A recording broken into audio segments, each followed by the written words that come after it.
Well, we're not done with the short block, but we're at a stopping point. I am gonna do some head work. I've already started. I've gotten all of these. What I'm doing is de-burring. There are sharp edges right here, very sharp. And I've grounded them off like that. That's smooth. You can't catch your finger on it. We've got, once I get those cleaned up, we've got these to install.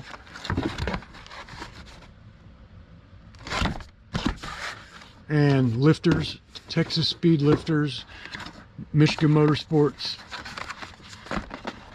what are they called? Trunnion, bushing, whatever. Oh, they're the lifters. We do have the oil pump and the timing chain, and they're both milling. I went over that in another video. The Chevy Performance oil pump from Summit is like, I think $80 versus $120 buying the name brand milling, but it's a milling. The reason we need to get the heads and stuff together is because I still have to measure push rods.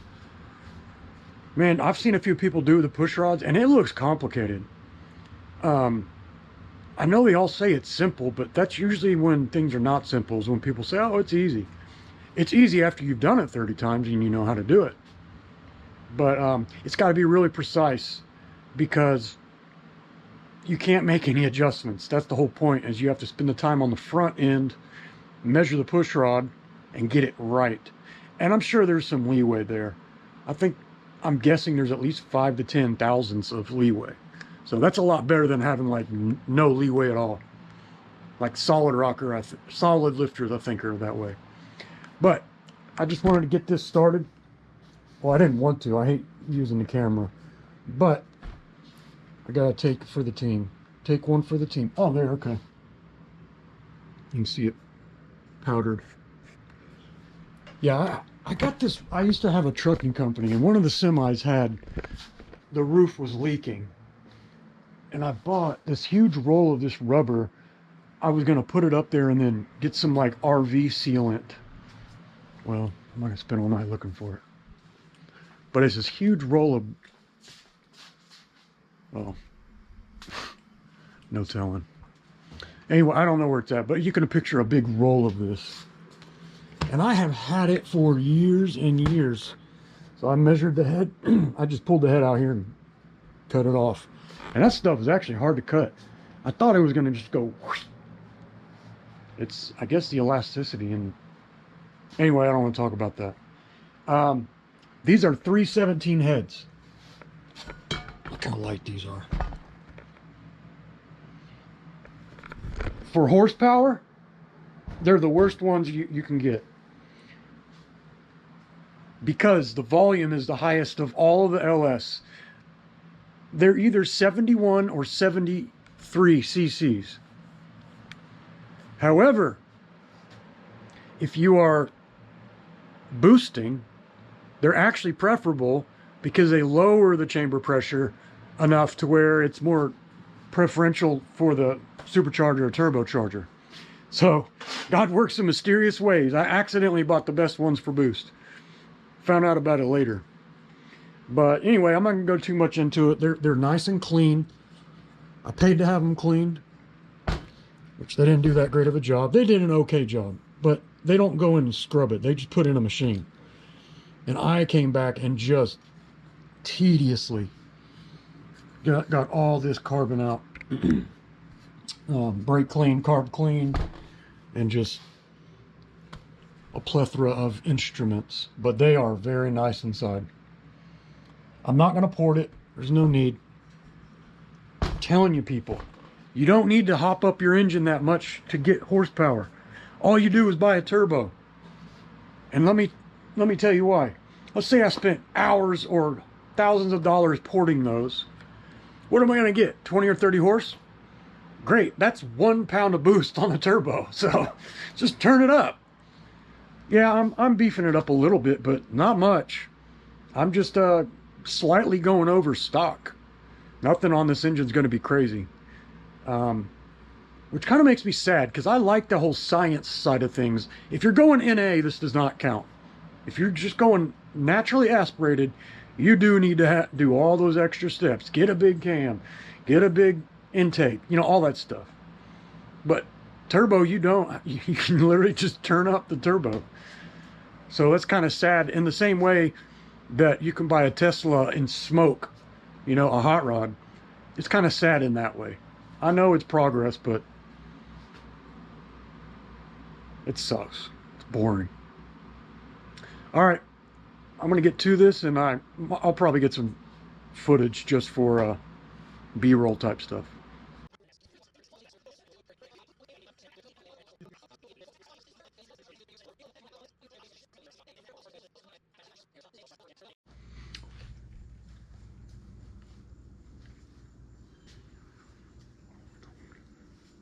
Gotcha. All right, I'm gonna figure out, throw this little side quest in there. This is the Earl pan. Now, I was waiting to paint it because I need to put a bung in the side of it. Actually, I think it's the other side. What it is, it's a plug basically that I can, when I get the turbo needs to get oil, so the oil will drain down in through a oil line and deposit in here to be recycled. I was kind of waiting to get that because I'm gonna probably have it welded by my guy, the mechanic who has a TIG welder. But I'm kind of just tired of looking at this ugly thing, so I taped it off with the Earl filter, and you know that I don't know if this gets taped off. I'm blowing this off to get the dust off of it before I put it over the short block. But I want to determine if I need to tape that up or not. But anyway, I figured just get some footage of painting the first thing besides the block. Might be fun to look back on.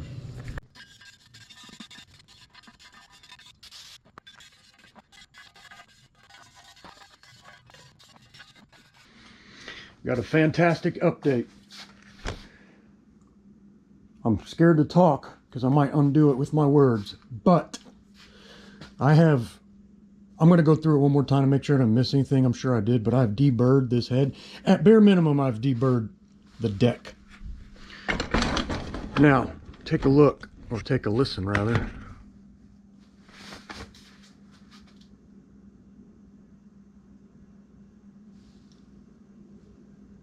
Nothing. It is not rocking at all. So it's possible that there was a burr somewhere in here, or a couple, that were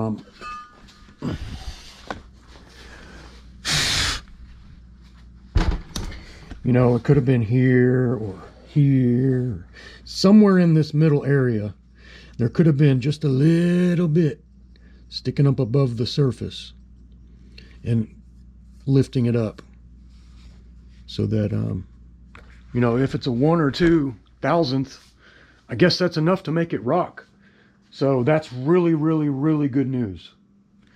I'm gonna go do the other side now. But if I was a betting man, I bet that that's gonna fix the passenger side too. And actually, I think it's the passenger side that was not rocking as much. So that's a really good sign. I am so relieved. I am so relieved. I'm gonna double check it. I just threw it up there, so it's not like I've had time to mess with it very much and stick feeler gauges in there, or try to. I hope I can't stick feeler gauges in there. But this looks really good. No sharp edges anywhere. Man, I'm so tempted. See, there's like a little bit like that. I don't know if it'll show up. Like that little imperfection. I'm so tempted. The OCD side of me wants to take a Dremel and scrub that off. But I don't want aggressive tools near this head. I'm scared of the aluminum. I'm not scared of it. I'm scared of hurting it because it's so finicky. I heard a guy on YouTube say even a plastic brush will hurt the deck. And I've got these Cometic MLS that have to have a a perfectly smooth surface to seal up. So I'm trying to touch it as little as possible. It's enough doing with a file. I can handle a file because it's, well, even the file is pretty aggressive, quite frankly, on the aluminum. So a spinning Dremel would probably run right through that if I wasn't paying attention. So I'll probably end up leaving it. It's not like I'm going to pick up any horsepower. And like I said before, the invention of the turbo kind of did away with all the reasons for porting and polishing and getting a huge cam and getting a huge intake. Yeah, I mean, if you're going naturally aspirated, go for it. But if you're doing a turbo, you can literally skip all that stuff and just turn your turbo up a couple pounds, and there's your 60 horse right there. All right, I just wanted to do a quick update on that. I'm so happy, and I'm gonna finish it up completely. I'm gonna go through it, take my time, look it over, see if I missed any like edges somewhere here or there. But as far as now is concerned, that is not rocking at all. So I am pumped up. And once I finish this one, I'm going to deburr this one. And then we get to do the fun part, which is building the rockers for it. It's going to take a while because I'm going to have to take my time. The rocker trunnions. I'm definitely going to take my time with these. Soft metal. And then we'll be putting the valves in. And I am debating. I might do it, but I might just lap the valves one last time for the road. Dang, this is bright. I might lap the valves just one last time, even though, actually, I didn't check the passenger side. I'm glad I talked about this and remembered. To see if these were sealing up, I laid the valves in here. Later I put the springs on, but I laid the valves in here, no pressure. Filled each head up, where you call that? Chamber, I guess. Filled it up with water. I had the spark plugs in so it wouldn't leak. So both valves, spark plug, poured water in it, and it would not leak one speck. It didn't have any bubbles at all, without tension, which tells me that thing's sealed up perfectly. So once you put the hundreds of pounds of pressure, or whatever it is, I think it is hundreds of pounds, from the valve spring, that's going to even suck it in tighter. So if I can lay the valve in there and it doesn't leak water, I'm not a scientist, but I'm pretty sure that's sealing up. So it might not hurt to just hit them one more time to lap it up, just in case something happened to them. I don't know. Again, it's the OCD side of me, just like, just make it perfect, make it perfect.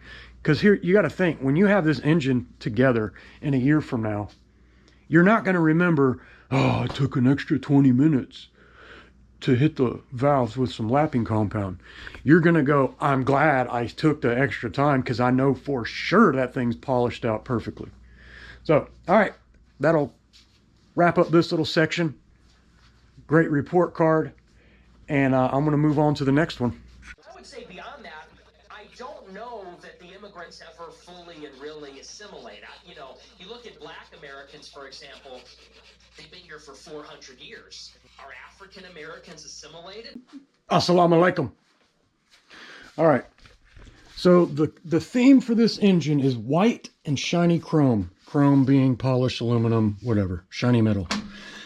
I'm yet to see if I can polish these out. I might have to sand them a little bit, or I might just paint them white. I don't know. But the point I'm getting at is this head will not be painted.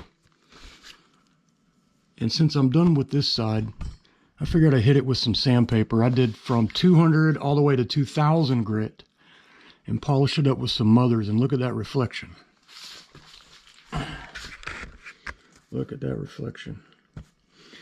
So that's a good sign, because if that polishes up that well, and it didn't even take that much effort really, then those valve covers might look good. Man, I just had a scare. The first time this thing ever messed up. said card read error or something. Man, I've got the expensive 256 gig cards. Whew. All right. Now what I'm doing is I am doing a final cleaning of this head before we stuff some valves and rockers on it. I've already blown most of it, cleaned all these out for like the 4th or 5th time, seriously.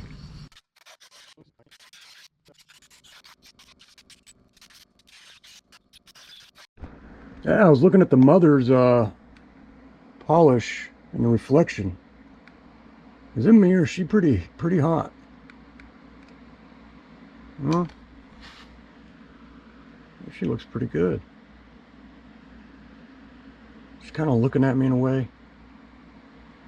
Not sure how much it'll pick up here on camera. Oh yeah, it picks it up a lot. You can see the difference in the polished versus un. All right, I got this. This is the passenger side.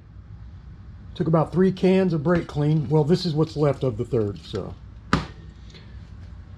2.72% for you nerds. What we're gonna do is I'm gonna get the valves and we're gonna drop them in here one by one, and I'm gonna fill these with water. I'm not gonna put the springs in. I'm not gonna put pressure on it. Put the spark plugs in, drop the valves, and if they leak water, then I will continue to lap them.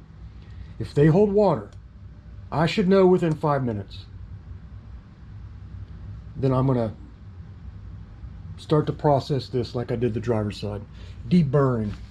I didn't show any really de-burring, but this is what I'm talking about. That's sharp. You don't want that. Look at that. That is razor sharp. What happened is he milled the deck. It literally takes a machine and cuts it down. Well, it leaves sharp remnants. So we're gonna have to, it's very painstaking. I have to come in with a little file and hit every little nook and cranny. But we're not in a hurry, so we're gonna do a good job because this will last forever. So I'm gonna grab the valves and we're gonna drop them in here. I gotta make sure I get them in the right spot, so I'm gonna have to put a sticker on here which one's forward and backward.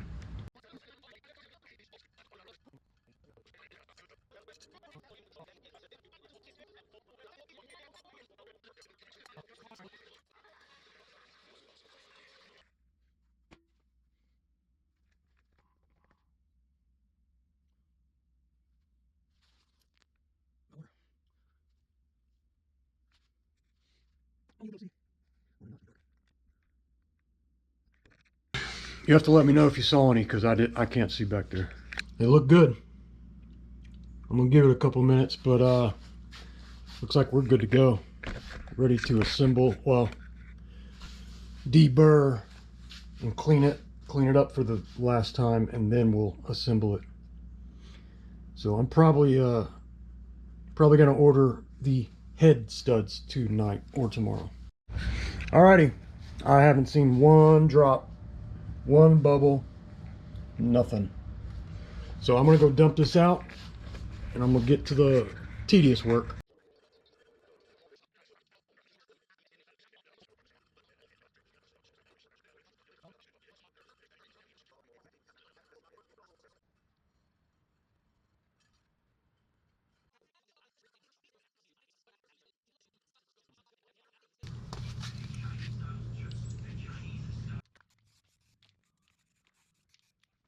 Fantastic news. This is the passenger side head. I've completed deburring the bottom of it, the deck. Just laid it up here. There is zero movement at all. None side to side, none forward and back. Oh my gosh, I'm so happy. I wouldn't say extremely, but I was definitely concerned that it was still going to rock, but it doesn't. So this head is good to go. Side note, I don't think it'll show up on camera, but I was looking at the deck and it looked like it was lumpy. So I got a straight edge and the feeler gauges and checked it, and it was actually flat. So I guess it's just an imperfection in the metal. It definitely won't show up on camera. But this little bump right here, it must have deformed just a tad. That you're only going to notice if you're, down there looking at it like this, like I was with the files. But it's not lumpy at all. It's flat. So I'm very pleased. I'm very, very pleased. Yeah, it was tedious getting the deck deburred, but that's the hard part, and it's over with. Now I'm going to come up here and hit these real quick where the rockers sit. Those little burrs. There's like a 95% chance that's why the head was rocking in the first place. It's because like a little burr that was, I couldn't see it, but when it's at an exactly flat level thing, that's when it shows up. And since I deburred it, problem solved. So next I'm going to jump out here and put my first coat of paint on the Earl pan.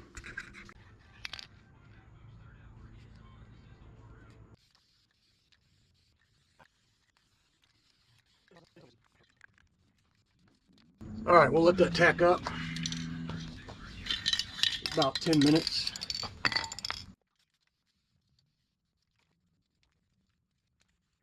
All right, we'll put the third coat on here in about 10 minutes.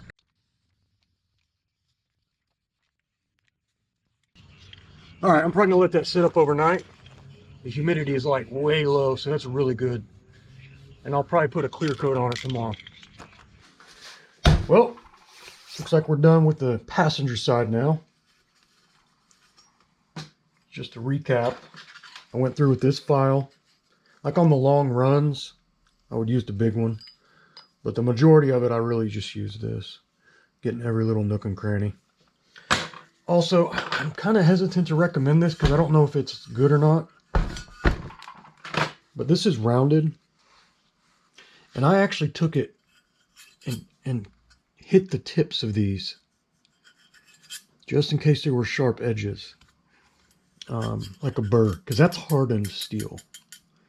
And if it's got a burr, it could scratch or interfere in some way. So I don't know if that's recommended, but I did it. Just the tips.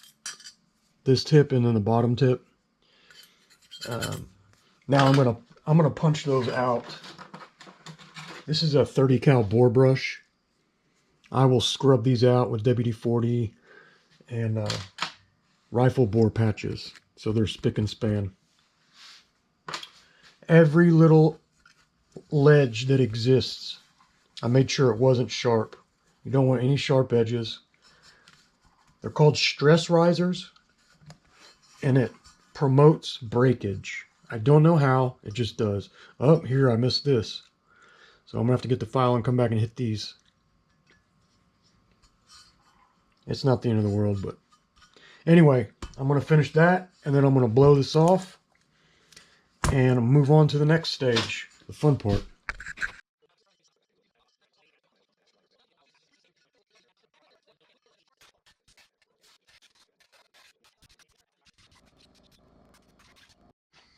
All right, put this in an old video, maybe, but these are the original rockers that came off that 6-liter. Now I scrubbed them and deconstructed them. Actually, yeah, I did a video, it's a short also, on how to pop these out. And I cleaned them real good. And this is a tumbler for bullet casings. You can take old pistol and rifle casings that are tarnished and put them in here and let it sit for, I don't know, hours. And it's crushed up walnut shell, and it vibrates and turns, so it polishes them out. So obviously they don't look brand new, but they're pretty close. So I have been storing them in a Ziploc bag with transmission fluid to help do the last little cleaning on it, because the detergent in transmission fluid. Since we're going to be assembling these, I'm now going to degrease them and lay them out so we can put the trunnion upgrade on these. Also, I guess these are called rocker arm rails. I'm not sure if that's the official name of them, but that's the rail for the rocker arms. They go right here. Man, those look good sitting there all clean and everything. And obviously we've got the cleaned up original valves that we have at a machine shop grind the exhaust. They were badly pitted, and they have remedied that. After that, we lapped them, which was quite an undertaking, but it was worth it. And the way you do that is you stick the valve in there using this suction cup, just like that. And you put a rubbing compound on it, which, whatever, it's not here.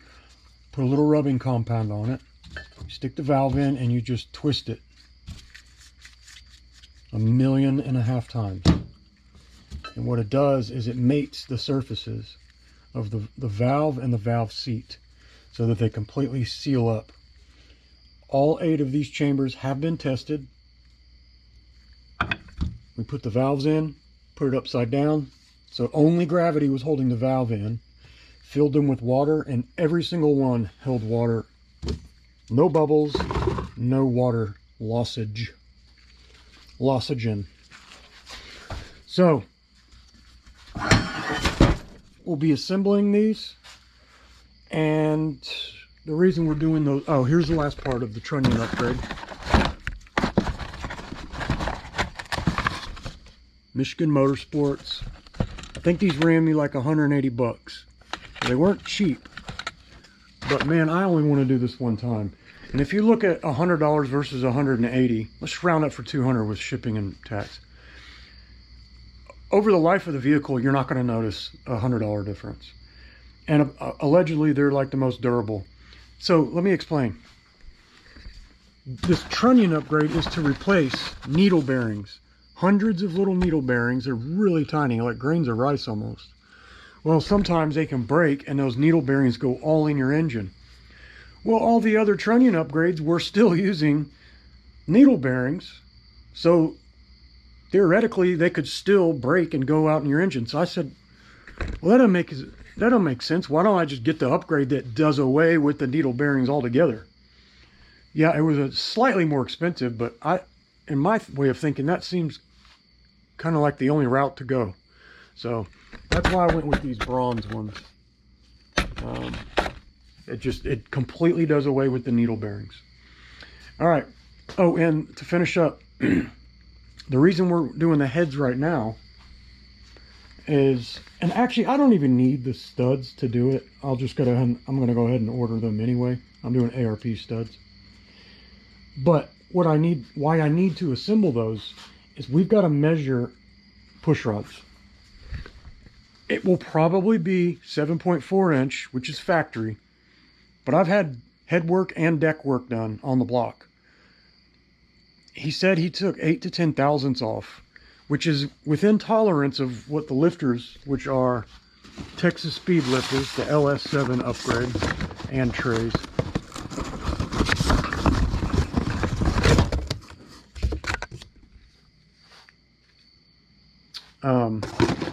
But we need to get that assembled so I can measure and double check and make sure that the 7.4 inch push rods will work. Also, I'm upgrading the push rods to a thicker wall. I think they're all hardened, but at bare minimum, I have to double check, but I think 80 thousandths is the minimum upgrade I'm going to be doing. But I think they have 120s. I'm going to do some final research, but I have time. We have to get these assembled before I order the push rods. That's why I'm doing these now. Because we still have a lot of stuff to do. So I'll probably be ordering the gasket kit along with the head studs, because I need the gasket kit to put some of this stuff on here. Like the back, you know, just, we're at a perfect pace. We're just taking our time. We're doing it by the book. Oh, and I guess this is going to make it in the same video. That's the oil pan we just painted. Tomorrow I'm going to put a thin coat. Honestly, I probably don't need to, but I'm just going to because I have it here. A clear coat on top of the 3 coats of enamel. So it's got basically 2 coats of primer, 3 coats of enamel, and then we'll do, probably I only have enough for 1 coat, 1 thick coat of clear coat for something that nobody's ever going to see. So that's why it's not a big deal. All right, I just want to set the stage for what we're going to be doing here next, in the next few scenes. I'll probably do that tomorrow. It's kind of getting late. And I also need to look into something regarding these. I don't remember, I think it was the Summit channel, but they took these lifter trays. I think theirs were GM, which that's fine, there's nothing wrong with them. But I've got to investigate whether this is required or just recommended by them. But they drilled holes in these, which blew my mind that factory lifter trays would need to be modified. That didn't seem right to me. These are Texas Speed, which are name brand, and I don't know if that's the only hole they're supposed to have. So I've got to look into it before we move on to this stage. You know, because like I said, that guy was drilling holes in the factory GM lifter trays. I've got to make sure that I don't need to do that, or if I do, that I do. Also, last thing, ooh, we've got the can, oh, and the springs too. The springs are going to be installed on here too, and that's going to take a little bit of time because actually no, I can do 2 at a time. I forgot I got a new tool. This takes 2 springs down at a time, and it does work. I already practiced, and we have a backup. All right, so all that to say, I've got a backup. If that tool breaks, I've got the backup. So we're done with the leg work on the heads, which was the tedious part, but I think it's invaluable to deburr it. No sharp edges. I went ahead and punched these holes with the rifle bore brush, penetrating oil, and then the swab, the rifle bore swab. So they're ready to be assembled. Alrighty, well, on to the next step.